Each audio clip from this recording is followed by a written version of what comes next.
Estudo do Apocalipse. Hoje estaremos estudando o capítulo 15. Este capítulo encerra dois grandes fatos estreitamente ligados ao plano da salvação de Deus. O primeiro é uma introdução às 7 pragas vindouras da ira de Deus que assinala o fim da graça divina. O segundo é uma grandiosa visão dos salvos vitoriosos, vistos num glorioso lugar denominado Mar de Vidro. A segunda parte do Apocalipse, que começa neste capítulo 15, apresenta as cenas preparatórias para a punição final e para a recompensa final. Os rebeldes impenitentes recebem as graças, as pragas, e são sentenciados ao lago de fogo e enxofre. Os crentes fiéis são instalados em tronos e estabelecidos para sempre, em seus lares na Nova Jerusalém. Os juízos finais de Deus. Versículo 1 diz: Vi no céu outro sinal, grande e admirável, 7 anjos que tinham as 7 últimas pragas, porque nelas é consumada a ira de Deus. Esta cena é uma das mais majestosas dentre as visões do Apocalipse. João não esconde a emoção que sentiu ao ter visto no céu outro sinal, grande e admirável. Um novo grupo de 7 anjos surge ante seus olhos. O primeiro grupo, o das 7 trombetas, representa os vitoriosos guerreiros de Deus contra seus inimigos desde Roma. O segundo grupo, que é o que agora vislumbramos, representa os mensageiros da ira de Deus sobre seus inimigos vencidos. Esta expressão toma claro que outras pragas foram derramadas no passado. O Antigo Egito recebeu o impacto direto de 10 juízos especiais de Deus, 10 tremendas pragas relatadas no livro de Êxodo. Existem interessantes semelhanças entre as pragas do Egito, que estão de Êxodo 7:20 até Êxodo 12, versículo 30, e as 7 últimas pragas do Apocalipse. Nos dois casos encontramos um rio, sangue, rãs, úlceras, granizo e ameaçadora escuridão, mas não são a mesma coisa.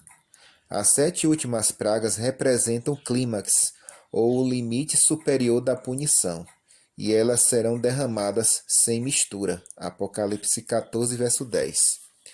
Ou seja, não suavizadas pela misericórdia de Deus que em todas as ocasiões anteriores limitou o sofrimento. Ao final dos 1000 anos haverá o derramamento de uma outra punição. Apocalipse 20, verso 11 até o 15. Consumar implica em terminar. A consumação da ira de Deus nas 7 últimas pragas não é uma revelação de ódio da parte de Deus pelos pecadores impenitentes, mas sim a manifestação da justiça de Deus sobre todos os que desprezam o imenso sacrifício da cruz. Uma visão dos vencedores. Versículo 2 diz: E vi como um mar de vidro misturado com fogo, e os que tinham vencido a besta e a sua imagem, e o número de seu nome, estavam em pé junto ao mar de vidro. Tinham as harpas de Deus. O próprio profeta não achou palavras precisas para descrever o lugar que viu. Só estando lá se poderá ter uma visão exata do que seja um mar de vidro como um cristal misturado com fogo. Os que já contemplaram o espetáculo de um pôr do sol à beira do mar podem ter uma pálida ideia da glória que o profeta tentou descrever aqui. À medida que o sol, como uma enorme bola de fogo, esconde-se atrás da linha do horizonte, o mar parece explodir em chamas de glória. As ondas são retocadas com um tom de vermelho e toda a cena é transformada numa mescla de muitas águas e fogo. Assim foi a visão que se abriu ante o profeta em Patmos, que ainda ouviu os sons de cântico de vitória. Finalmente os santos estão no lar. Versículo 3. E cantava o cântico de Moisés, servo de Deus, e o cântico do Cordeiro, dizendo: Grandes e maravilhosas são as tuas obras, ó Senhor, Deus Todo-Poderoso. Justos e verdadeiros são os teus caminhos, ó Rei dos séculos. Verso 4. Quem não te temerá, ó Senhor, e não glorificará o teu nome? Pois só tu és santo. Todas as nações virão e se prostrarão diante de ti, pois os teus juízos são manifestos. João captou os ecos de um poderoso hino que surge dos lábios daquele que, pela graça, derrotaram o poder do inimigo. é o cântico de Moisés, pois este cântico transmite o louvor dos que, tal como os do antigo Israel no Mar Vermelho, foram milagrosamente libertos da iminente destruição. É também um cântico do Cordeiro, porque fala da vitória do povo de Deus sobre a morte e a sepultura. Será um cântico de experiência pessoal, e somente os que passaram por ela poderão unir suas vozes nesse louvor. A manifestação da ira divina. Versos 5 até o 7 diz: Depois disto olhei, e abriu-se no céu o santuário do tabernáculo do testemunho. E os 7 anjos que tinham as 7 pragas saíram do templo, vestidos de linho puro e resplandecente, e cingidos à altura do peito com cintos de ouro. Um dos 4 seres viventes deu aos 7 anjos 7 taças de ouro, cheias da ira de Deus que vive para todo sempre. O templo no céu abre-se agora não para a proclamação de uma nova mensagem de graça, mas para dar saída aos 7 mensageiros da destruição. Estes anjos receberam a terrível e solene incumbência de derramar as taças cheias da ira de Deus sobre as cabeças daqueles que persistentemente menosprezaram o convite da misericórdia divina. Vestidos com vestes emblemáticas da pureza e da fé, estão preparados para cumprirem a terrível missão a eles confiada. Estes seres santos, que tantas vezes procuraram auxiliar os mortais na aquisição da gratuita salvação de Deus, são agora novamente enviados a eles, não mais para renovarem os apelos do céu, mas para lhes dar aquilo que seus próprios atos voluntariamente determinaram.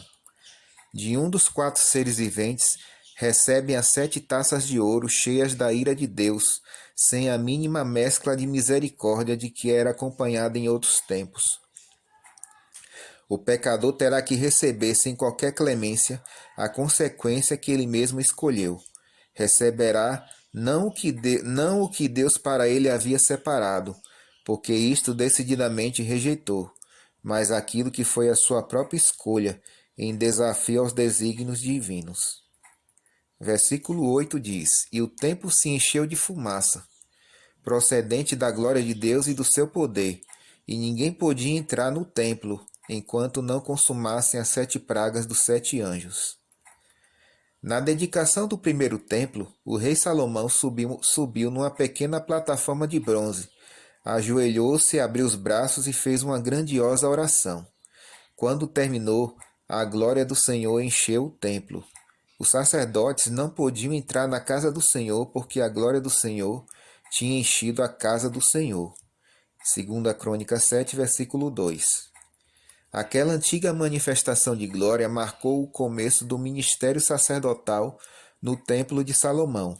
A glória do tempo do fim, antevista em Apocalipse 15, logo marcará o término do ministério sacerdotal no santuário celestial. Os versos finais de Apocalipse 15 descrevem uma das mais arrebatadoras cenas de todo o livro. Quando os 7 anjos saem com as taças da ira, a Escritura diz que até que sua obra seja concluída, ninguém podia entrar no templo. Antes que as taças da ira sejam derramadas sobre os culpados, o convite de Deus será ouvido por toda pessoa sobre a terra. A oportunidade do homem para a salvação terá passado e a porta da misericórdia será fechada para sempre. As 7 pragas serão derramadas sobre os que receberam o sinal da besta, e esse sinal será aplicado pouco antes do aparecimento de Cristo em glória. Esses juízos cairão depois de haver Cristo terminado o seu ministério em favor dos pecadores. Antes do derramamento das 7 taças da ira de Deus, a porta da graça divina, aberta ao pecador por quase 6 milênios, terá que se fechar para sempre. O fato de ninguém mais poder entrar no templo durante o lançamento das 7 pragas é indicativo de que não haverá mediador em prol do pecador durante o período em que elas serão lançadas na terra. O templo encher-se-á com a fumaça da glória de Deus e de seu poder. Multidões, infelizmente, ficarão do lado de fora, como fizeram no tempo de Noé ao vir o dilúvio. A porta da arca salvadora, figura da porta da graça divina, fechou-se, sem que as massas percebessem que haviam lavrado o próprio destino. Essa é a nossa primeira parte da nossa reflexão. Deus esteja com cada um de vocês.